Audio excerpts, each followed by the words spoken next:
پروردگار عالم نے لقمان علیہ السلام کے قول، انہوں نے جو اپنے بیٹے کو نصیحت وصیت فرمائی، اللہ کو اس پر اتنا پیار آیا کہ قرآن میں ذکر فرما دیا۔ آج ہم اپنی اولاد کو زیادہ سے زیادہ یہ کہیں گے پیسے خراب نہیں کیا کرتے، تنخواہ گھر لایا کرتے ہیں، کمائی گھر لایا کرتے ہیں، ایسا نہ کرو ایسا نہ کرو۔ لقمان علیہ السلام نے اپنی اولاد کو، اپنی نسل کو جو وصیت فرمائی وہ ہماری نصیحتوں سے مختلف ہے۔ ہماری سوچ اور ہے، ان حضرات کی سوچ کچھ اور تھی۔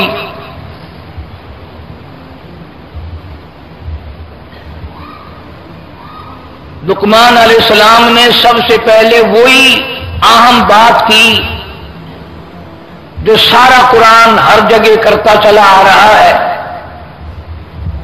اور ہر پیغمبر، ہر نبی، ہر رسول نے اپنی قوم کے سامنے وہی بات رکھی۔ کئی مرتبہ یہ سوچتا ہوں کہ کیا سارے نبیوں کا ایک ہی وظیفہ ہو گیا؟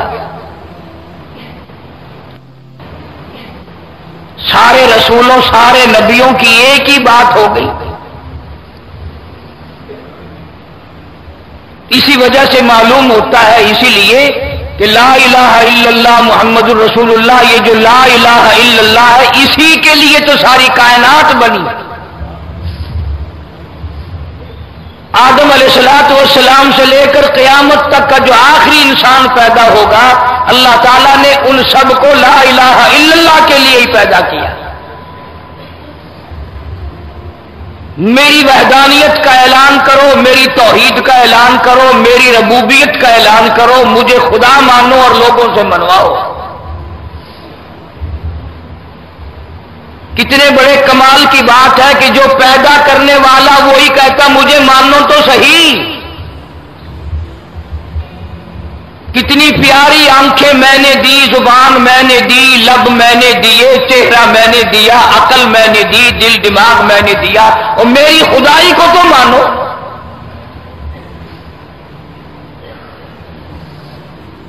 آج لوگ چار پیسے ہوئے نہیں اور خدا کی خدائی دماغ سے نکل جاتی ہے، نہ پھر شکر کی توفیق ہوتی ہے، نہ پھر سوچنے کے لیے وقت باقی رہتا ہے۔ وہی ورد اور وہی وظیفہ جو ہر نبی نے اپنے دور میں اپنی قوم کے سامنے دہرایا، لقمان علیہ السلام نے اپنی اولاد کے سامنے دہرایا۔ فرمایا وَلَقَدْ آتَيْنَا لُقْمَانَ الْحِكْمَةَ أَنِ اشْكُرْ لِلَّهِ۔ اللہ پاک فرماتے ہیں میں نے لقمان علیہ السلام کو حکمت دی، دانائی دی، عقل دی، فہم دیا، ادراک دیا، شعور دیا، سمجھ دی۔ ان اشکر للہ ومن یشکر فانما یشکر لنفسی۔ فرمایا جو اللہ تعالیٰ کا شکر ادا کرے گا وہی ہر چیز کو پہچانے گا۔ بڑی بات لقمان علیہ السلام نے وہی فرمائی، اذ قال لابنہ یا بنی لا تشرک باللہ۔ او میرے بیٹے، او میری اولاد، او میرے نور نظر، او میرے لخت جگر، اللہ کی ذات و صفات میں کبھی کسی کو شریک نہ ٹھہرانا۔ یا بنی لا تشرک باللہ۔ اللہ کی ربوبیت میں، پیدائش کے معاملے میں، موت کے معاملے میں، عزت و ذلت کے معاملے میں تمام چیزوں کا اختیار اسی کو اور کسی کو نہیں۔ تولج اللیل فی النہار وتولج النہار فی اللیل۔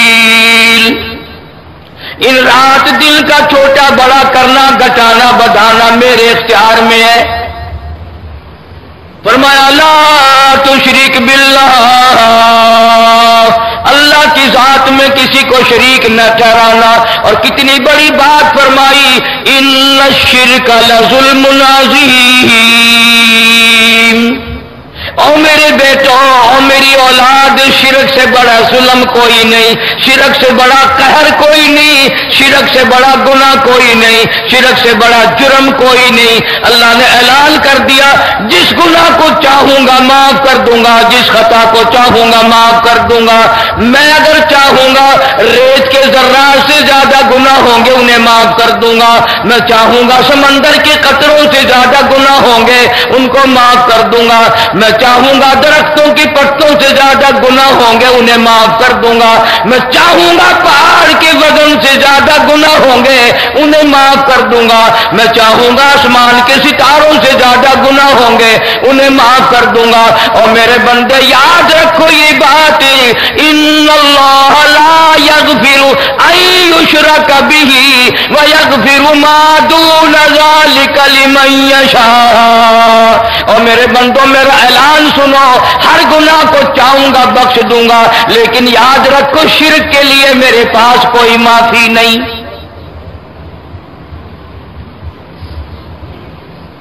فرمایا ان الشرک لظلم عظیم۔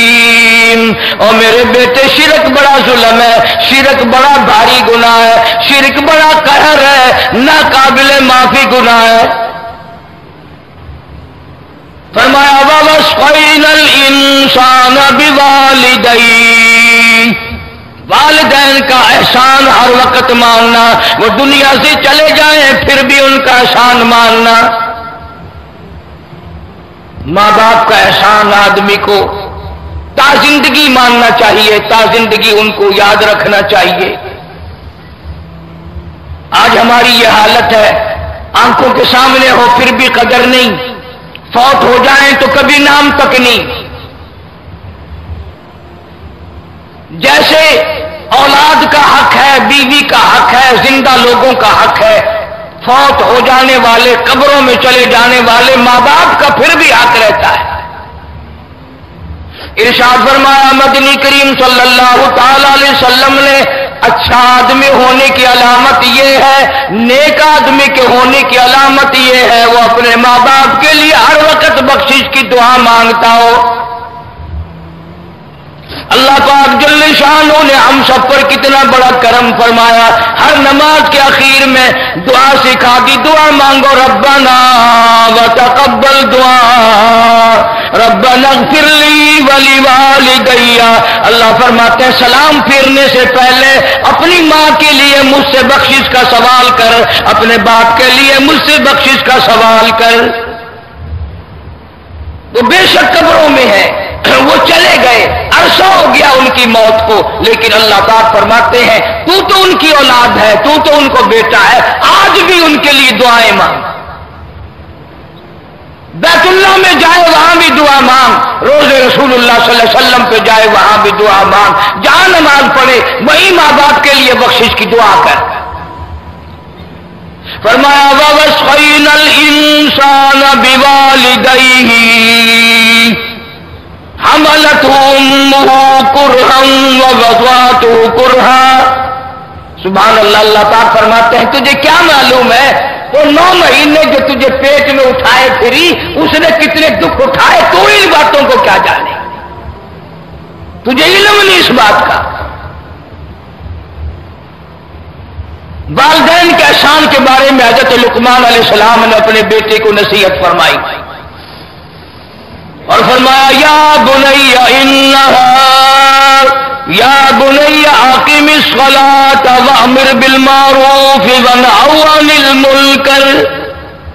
اور میرے بیٹے نماز کو قائم کر، نماز کو مضبوطی سے پکڑ، ساری زندگی میں نماز قضا نہ کر، وامر بالمعروف نیکیوں کا حکم کرتا رہے، وانہی عن المنکر برائیوں سے روکتا رہے، اچھائی کو جہاں تک ہو سکے پھیلا، اس کا لوگوں کو حکم کر۔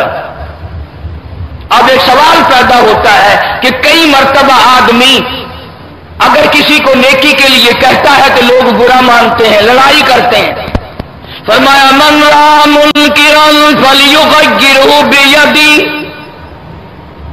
ارشاد فرمایا محمد مدنی صلی اللہ تعالی علیہ وسلم نے، اور لوگوں من را منکرن فلیغیرہ بیدی، اگر کوئی برائی تم دیکھو ہاتھ سے مٹا دو، اگر تمہاری طاقت ہو تو اس کو زبردستی ختم کر دو، اس برائی کو مٹا دو۔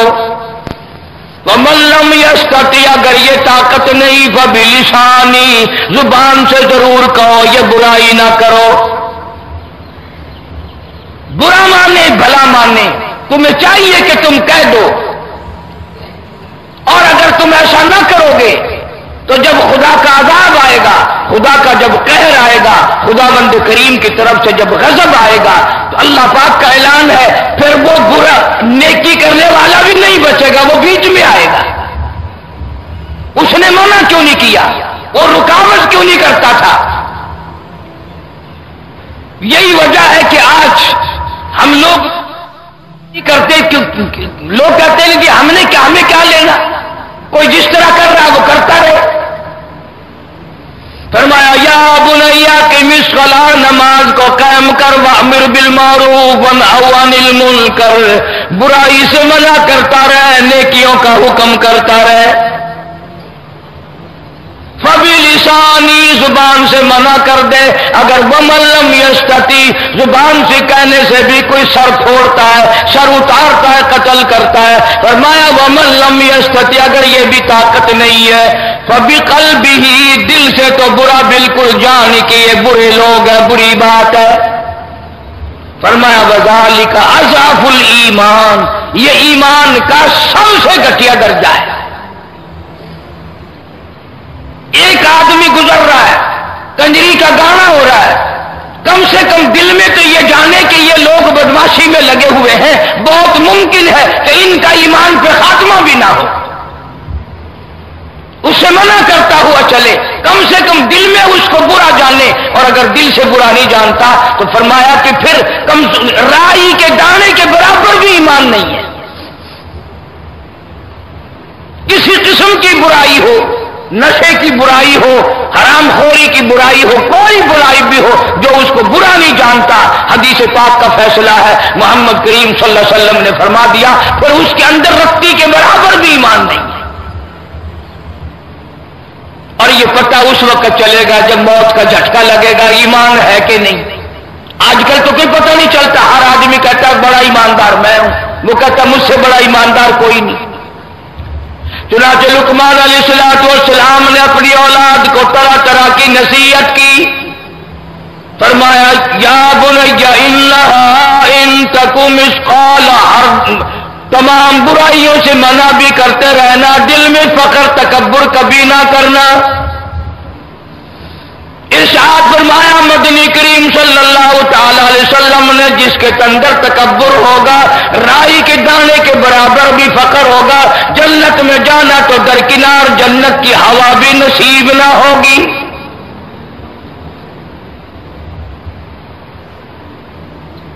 حسن و جمال کا تکبر، دولت کا تکبر، اپنی عبادت کا تکبر، یہ ساری چیزیں اللہ کو ناپسند ہیں۔ یہی وجہ ہے کہ لقمان علیہ السلام نے اپنی اولاد کو جتنی بھی موٹی موٹی دین کی ساری چیزیں تھیں وہ ساری کی ساری صورت میں موجود ہیں۔ یوں فرمایا ایسا نہ کر کہ قیامت کے دن تجھے مصیبتوں کا سامنا کرنا پڑے۔ اور اخیر میں اللہ پاک نے فرما دیا یا ایھا الناس اتقوا ربکم واخشوا یوما لا یجزی والد عن ولدہ ولا مولود هو جاز عن والدہ شیئا، اور لوگوں ڈرو اس وقت سے جب کوئی کسی کی کام نہ آئے، اولاد کام نہ آئے گی، ماں باپ کام نہ آئیں گے ذرہ برابر۔ ایک صحابی نے عرض کیا یا رسول اللہ صلی اللہ علیہ وسلم قیامت کب آئے گی، قیامت کب قائم ہوگی؟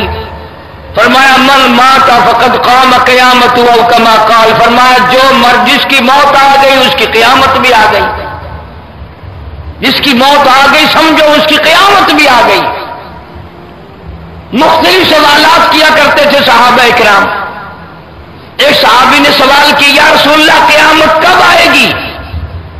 جلال آ گیا کالی کملی والے صلی اللہ علیہ وسلم کو، فرمایا قیامت پوچھ رہے ہو، کیا تیاری کر رکھی ہے قیامت کی؟ جو انتظار ہو رہا ہے قیامت کا، کیا تیاری کر رکھی ہے؟ اب نبی کے جلال کو صحابہ سمجھتے تھے نا، اور کون سمجھ سکتا ہے؟ فوراً عرض کیا صحابی نے، یا رسول اللہ میرے پاس اللہ اور اس کے رسول کا نام ہے قیامت کے لیے، اور میرے پاس کچھ نہیں ہے۔ اللہ کی محبت ہے، اس کے پیغمبر کی محبت ہے، میرے پاس قیامت کا یہ سامان ہے۔ حضور اکرم صلی اللہ علیہ وسلم نے مسکرا دیا۔ کیا شاندار جواب دیا صحابی نے، ہم قیامت کا انتظار کر رہے ہیں مار کھانے کے لیے، صحابہ کرام انتظار کرتے ہیں قیامت کے دن اللہ سے ملاقات کرنے کے لیے۔